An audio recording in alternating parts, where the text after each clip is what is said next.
The OnePlus One was one of the best smartphones of 2014. With a price tag of $400, the phone offered flagship-grade specifications and it sold so well that it is a very common sight in public. It's been 2 years since the OnePlus One was launched, and we already have its successors, the OnePlus 2 and the OnePlus X, out in the market. But is the OnePlus One still a good phone to use in 2016?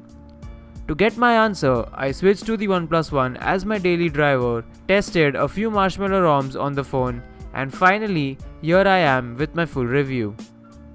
My OnePlus One is around 14 months old, and over the course of using this phone, I have dropped it quite a few times, and the phone has survived almost all of the drops with minor dents or dings, except for one which broke the front screen.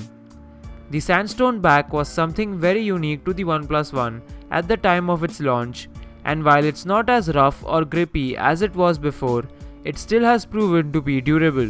You can see some scratches on the back at times, but you can wipe them off easily with a damp cloth.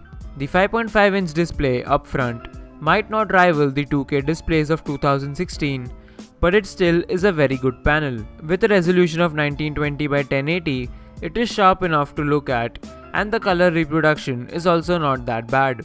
Where the phone still shines is in the performance department. The OnePlus One, as you guys know, came with a Snapdragon 801 chip and 3GB of RAM. The Snapdragon 801 might seem very underpowered on paper in comparison to the Snapdragon 810 or the 820, but when it comes to everyday use, it still does a great job. I never found the phone to be laggy or dropping frames as such, and it even handles all the heavy games with ease. It does heat up while playing games for some time, but it's not obtrusive, and the 3GB of RAM on the OnePlus One is definitely a great boon when it comes to multitasking. The battery life after flashing the UnTitled Marshmallow ROM has been phenomenal. While I used to get around 4 to 4.5 hours of screen on time on Cyanogen mod and the Oxygen OS, this ROM gets me around 5.5 to 6 hours of screen on time on Wi-Fi, which is absolutely amazing. I love the battery life that this phone has, and that is the main reason why I still haven't put my primary SIM card back into the Galaxy S6 from the OnePlus One. Officially, at the time of making this video, the OnePlus One is still on Android 5.1 Lollipop. You do have a choice of Cyanogen OS and the Oxygen OS. The developmental support for the OnePlus One has been amazing. You do have a lot of ROM options available for this phone, and as I said before, my phone is currently running on the UnTitled Marshmallow ROM. I am very happy with its performance, especially in terms of battery life, and if you guys want to see more ROM reviews for the OnePlus One, then do let me know in the comments. In fact, there might be an Android N ROM coming out soon, so stay subscribed to the channel as I will definitely make a video about it.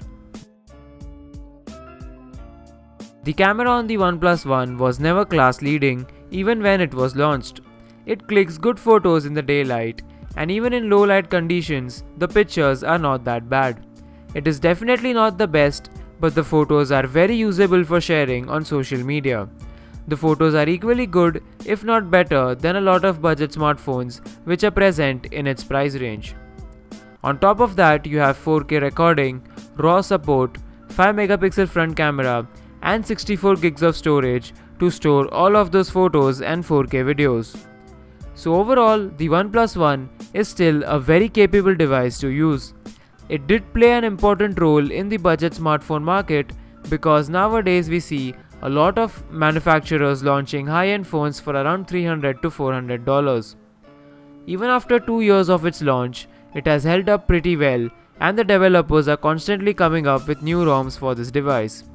I can't wait to see what Android N does to the OnePlus One, but I will definitely cover it as and when it is available. The OnePlus X is very similarly priced with the OnePlus One, but the OnePlus One does have a few advantages over it. So in case for some reason you are thinking of getting a OnePlus One, or you are confused whether you should upgrade it or not, I hope this video has helped you out.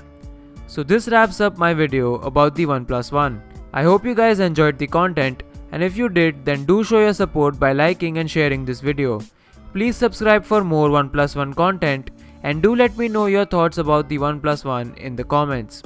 Thank you for watching and I will see you guys in the next video. Peace.